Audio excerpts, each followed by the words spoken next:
रुखसत हुआ तो बात नहीं मान कर गया, बकरों के व्यापार में नुकसान कर गया।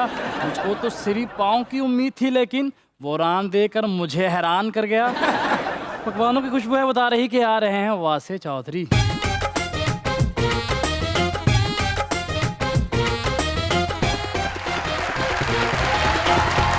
देखती आंखों सुनते कानों और धड़कते दिलों, आप सबको हमारी तरफ से अस्सलाम वालेकुम और ईद मुबारक। खैर मुबारक। जबरदस्त तैयार हुए हैं आप सब लोग ही आज।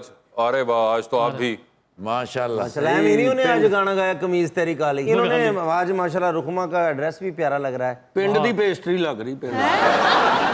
सर मुबारक जो पहले ही वरी जिंदगी च कुर्बानी दी बकरा लियांदा। अच्छा जी। हाँ जी, और एडा छोटा बकरा लियांदा मैं तुहानू दस ही नहीं सकदा।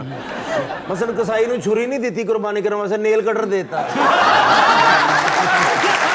एडा छोटा बकरा, एडा छोटा, उन्हें बिल्ली भी कहन रही वेर ना जा मैं तेनू खा लांगी। इतना छोटा बकरा ले आए, अच्छा। वो पट्टे ही ना खाए। अच्छा। फिर साथ खिलौने चलाने पड़े चाबी।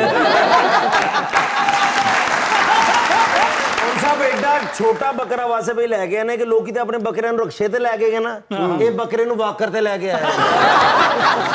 एडा छोटा बकरा सारे मले ले चुके हैं छुट्टन, नाल पुछण किने दा है।